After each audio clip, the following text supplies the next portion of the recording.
Myself Raman Gupta and I welcome you on our YouTube channel O Raman Physics Classes. Today we are going to do second lecture from current electricity. The topic is drift velocity and electron mobility. So let's see definition and then derivation of the drift velocity. So first of all we are talking about what is drift velocity, the average velocity by which free electrons gets motion in a conductor under the influence of external electric field.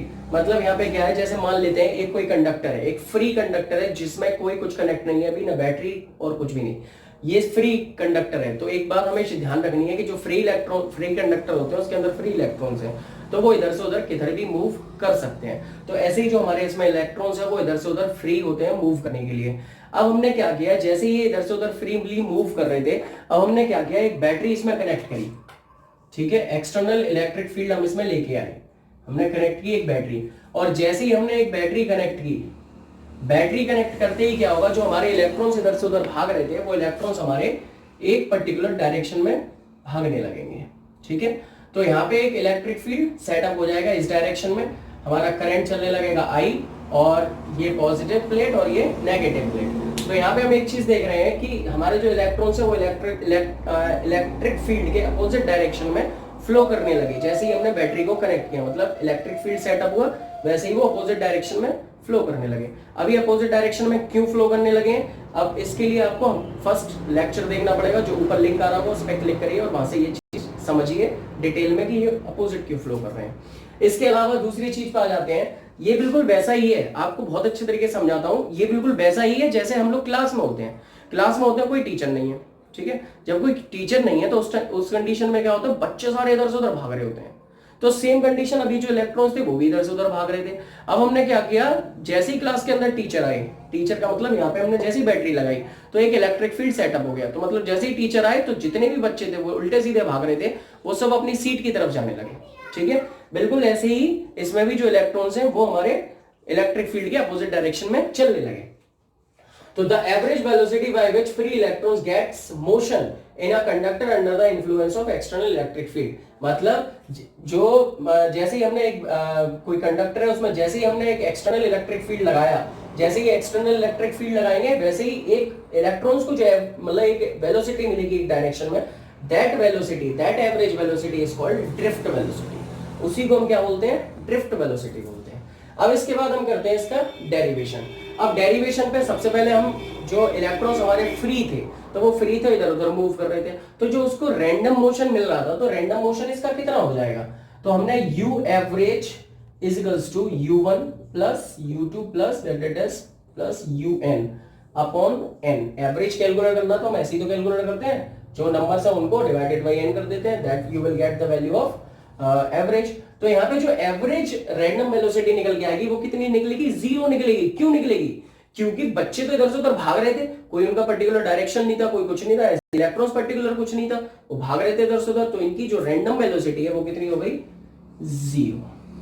ठीक है, अब हमने क्या किया, battery connect कर दी. अभी जैसे मैंने बताया तो मैंने बैटरी कनेक्ट कर दी. जैसे ही बैटरी कनेक्ट करी वैसे ही इनके ऊपर एक फोर्स लगेगा. तो हमने फर्स्ट यूनिट में पढ़ा था F equals to QE. Charge के ऊपर जो फोर्स लगता है इलेक्ट्रिक फील्ड में वो कितना लगता है, F इक्वल्स टू QE. तो वही फोर्स यहाँ सेटअप हो जाएगा, तो वो हो जाएगा हमारा F equals to minus EE. E क्यों, क्योंकि इलेक्ट्रॉन है इसलिए हमने E ले रखा, और माइनस क्योंकि अपोजिट डायरेक्शन में इसलिए. अब हम आगे बढ़ते हैं. देखो ये हमारा निकल के आ गया फोर्स, इलेक्ट्रॉन पे फोर्स जो लग रहा है इलेक्ट्रिक फील्ड में. अब हम कैलकुलेट करेंगे एक चीज, आप सब लोग जानते होंगे न्यूटन्स, क्योंकि फिजिक्स के अंदर न्यूटन्स नहीं तो कुछ भी नहीं, क्योंकि बहुत सारी चीजें उन्हीं के ऊपर डिपेंड है. तो न्यूटन्स के लॉ हैं, तो उसमें से सेकंड लॉ हमने पढ़ा हुआ है, 11th में भी पढ़ा है, 9th में भी पढ़ा है और छोटी क्लास में भी पढ़ा है. तो उनका सेकंड लॉ क्या कहता है भाई, न्यूटन्स का second law, F equals to ma. ठीक है, तो F इक्वल्स टू ma हो गया. अब यहाँ पे F इक्वल्स टू ma है, अगर हम चाहें तो ये भी फोर्स है ये भी फोर्स है, तो हम इनको कंपेयर कर सकते हैं. तो am इक्वल्स टू क्या हो जाएगा, e माइनस e. तो a इक्वल्स टू क्या हो जाएगा, माइनस e अपॉन m. ये निकल के आ गया हमारा एक्सेलरेशन. क्या निकला ये, एक्सेलरेशन. अब हमें एक्सेलरेशन मिल गया है इन इलेक्ट्रॉन्स का, जब इसमें बैटरी कनेक्ट करी उसके बाद का हमें एक्सेलरेशन मिल चुका है. अब हम कैलकुलेट करेंगे इनकी वेलोसिटी कितनी हो जाएगी. तो उसके लिए हमने मोशन की इक्वेशंस पढ़ रखी हैं, तो हम यहाँ पे यूज करने वाले हैं फर्स्ट इक्वेशन ऑफ मोशन. क्या है हमारी first equation of motion, v is equals to u plus at. Equation याद है ना, v equals to u plus a t. तो v equals to u plus a t हम यहाँ पे, तो वो हम यूज करने वाले हैं यहाँ पे। तो v1 equals to u1 plus a, और यहां पे हम जो t यूज करते थे, t की जगह हम यूज करेंगे टाउ वन। टाउ होता क्या है बेसिकली, इसको समझना है। टाउ होता है रिलैक्सेशन टाइम। रिलैक्सेशन टाइम क्या होता है, इसको मैं बाद में डेफिनेशन भी इसकी लिखाऊंगा डेरिवेशन के बाद, लेकिन फिर भी समझ लीजिए। रिलैक्सेशन टाइम होता है the time between two collisions, मतलब जब इधर से उधर इलेक्ट्रॉन्स भाग रहे थे फिर एक डायरेक्शन में आएंगे तो वो आपस में ऑब्वियसली टकराएंगे भी। तो एक इलेक्ट्रॉन टकराया, फिर दूसरी जगह जब वो जाके टकराएगा, और टकराने के बाद भागते हुए एक ही तरफ है, इधर ही भागना उनको। तो एक से दूसरा टकराया, तो एक टकराया तो उसके बीच में दूसरा टकराया, तो उनके बीच में कोई गैप होगा, कोई टाइम तो होगा। So that time is called relaxation time. The time between two collision is called relaxation time. तो वही है ये टाउ वन, इसको हम टाउ बोलते हैं। इसके बाद सिमिलरली ये तो हो गया वन इलेक्ट्रॉन के लिए, ऐसे दूसरे के लिए हम कर लेते हैं। तो v2 इजिकल्स टू हो जाएगा हमारा u2 plus a tau to. ऐसे ही करके हम vn के लिए देख लेंगे। तो vn के लिए क्या हो जाएगा हमारा un plus a tau n। ठीक है, अब हम इसको कंपेयर कर, मतलब इसको हम कंबाइन कर देंगे एवरेज वेलोसिटी कैलकुलेट करने के लिए। तो एवरेज वेलोसिटी हमारा क्या होता है, ड्रिफ्ट वेलोसिटी। तो ड्रिफ्ट वेलोसिटी को हम डिनोट करते हैं किससे, vd से। ठीक है, तो ड्रिफ्ट वेलोसिटी हम डिनोट करते हैं vd से। तो हम इसको क्या करेंगे, यहाँ वैल्यू पुट कर देंगे इसकी। हमने वैल्यू पुट कर दी, तो v1 plus v2 plus dash plus vn upon n। तो ये हमारा फंडा बन जाएगा। ड्रिफ्ट वेलोसिटी इक्वल्स टू, हमने एक इलेक्ट्रॉन की, दूसरे इलेक्ट्रॉन की, और जितने भी इलेक्ट्रॉन्स है सबकी हमने करके डिवाइडेड बाय n कर दिया। ऐसे ही तो कैलकुलेट करते हैं हम एवरेज, जब हमें कैलकुलेट करना तो हमने एवरेज के लिए कर दिया। अब हम आगे बढ़ते हैं, तो हम यहाँ पे अब ये वैल्यू पुट करने वाले हैं। तो जैसे ही हम इसकी वैल्यू पुट करेंगे, v1 की, v2 की, v3 की, सॉरी vn की, ये वैल्यूज लिखी हुई है, we will put this value. तो v इक्वल्स टू हमारा क्या हो जाएगा, तो v इक्वल्स टू हमारा vd इक्वल्स टू क्या हो जाएगा हमारा, vd इक्वल्स टू हो जाएगा हमारा, v1 की वैल्यू रखो u1 plus a tau one plus u2 plus a tau two plus dash plus un plus a tau n divided by n। ठीक है, ये हमने वैल्यू पुट कर दी। अब हम इनको सेपरेट करेंगे। नाउ वी विल चाहे तो हम u को सेपरेट कर सकते हैं। तो u1 plus u2 plus dash un upon n plus a को हमने इसमें से कॉमन ले लिया, टाउ टाउ में से, तो a बाहर ले लिया, अंदर आ जाएगा tau one plus tau two plus dash tau n upon n। ठीक है, दिस विल बी, अगर अब हम देखें तो ये जो वैल्यू है, this value will be this. ठीक है, तो ये हमारा क्या हो जाएगा, v2 इक्वल्स टू, ये हो जाएगा 0 plus a tau one plus tau to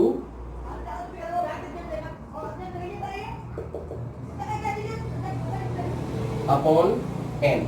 तो अगर हम यहाँ पे देखें, ये जो t tau one tau two tau ये सब चीजें हैं, अगर हम इसकी बात करें तो ये हमारा, अगर हम इसका एवरेज कैलकुलेट करेंगे, एवरेज रिलैक्सेशन टाइम निकालेंगे, तो वो हम रिप्रेजेंट करेंगे टाउ से। Tau is equals to tau one plus tau two plus dash plus tau n upon n। तो इसकी जगह पे हम टाउ पुट कर देंगे। ठीक है, यहाँ पे लिख दो एवरेज रिलैक्सेशन टाइम। तो एवरेज रिलैक्सेशन टाइम हमारा ये हो गया। ठीक है, तो इसको ये हमने कैलकुलेट, अब यहां हम वैल्यू पुट कर देंगे। तो vd इक्वल्स टू क्या हो जाएगा, a टाउ। ठीक है, a की वैल्यू हमारी कितनी है, देखो इधर हमने ये a की वैल्यू कैलकुलेट करी थी, this value, we will put this value here. तो vd equals to minus e upon m into tau, which is the derivation of, which is the formula of drift velocity, vd is equals to minus e upon m into tau। Derivation का screenshot ले लिया होगा। अब हम करने वाले हैं relaxation time. मैंने बोला था आपसे कि मैं बाद में बताऊंगा इसकी डेफिनेशन और इसके बारे में।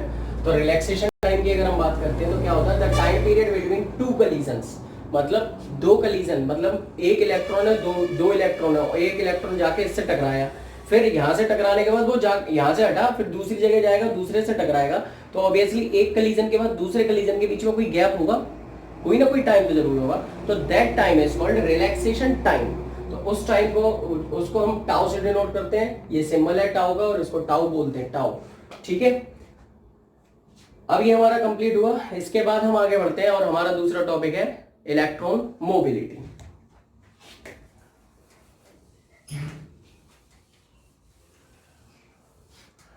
तो इलेक्ट्रॉन मोबिलिटी की अगर हम बात करते हैं, इलेक्ट्रॉन मोबिलिटी होता क्या है, ठीक है, टॉपिक जो है हमारा वो है इलेक्ट्रॉन मोबिलिटी। इलेक्ट्रॉन मोबिलिटी क्या होता है, बहुत सिंपल होता है, हमारा बहुत ही सिंपल है। इसमें क्या है, it is defined as the average drift velocity per unit electric field. It is defined as the average drift velocity per unit electric field. Average drift velocity per unit electric field. It is defined as the average drift velocity per unit electric field. It is defined as the average drift velocity per unit electric field across the conductor. Is called electron mobility. इसका formula क्या होता है, देखो, mu is equals to Vd upon E. बहुत simple है, mu is equals to Vd upon E। जो कह रहा था उसी के हिसाब से हमने लिख दिया। एवरेज ड्रिफ्ट वेलोसिटी यानी कि हम इसको इससे हम डिनोट करते हैं Vd से, इलेक्ट्रिक फील्ड को हम E से डिनोट करते हैं, तो mu is equals to Vd upon E। तो ये हो गया हमारा ड्रिफ्ट इलेक्ट्रॉन मोबिलिटी। तो mu is equals to Vd upon E। एक चीज ध्यान रखनी है, इलेक्ट्रॉन मोबिलिटी जो हम डिनोट करते हैं वो mu से डिनोट करते हैं, ठीक है। तो mu is equals to Vd upon E। SI unit क्या होती है इसकी, ऐसा यूनिट होती है metre square per volt second, या इसको ऐसे ही बोल सकते हैं metre square volt inverse second inverse. ये इसकी ऐसा यूनिट होती है, ठीक है। So thank you everybody. अपने चैनल को लाइक करो, सब्सक्राइब करो, शेयर करो, और जो मैंने आज ये वीडियो बनाई है वो आपको सबको समझ आई होगी। तो आप सभी लोग कमेंट करें, कमेंट सेक्शन में कमेंट करें और बताएं कि आपको कैसा लगा ये वीडियो, और अपने फ्रेंड्स के साथ इसको शेयर करें। Thank you very much.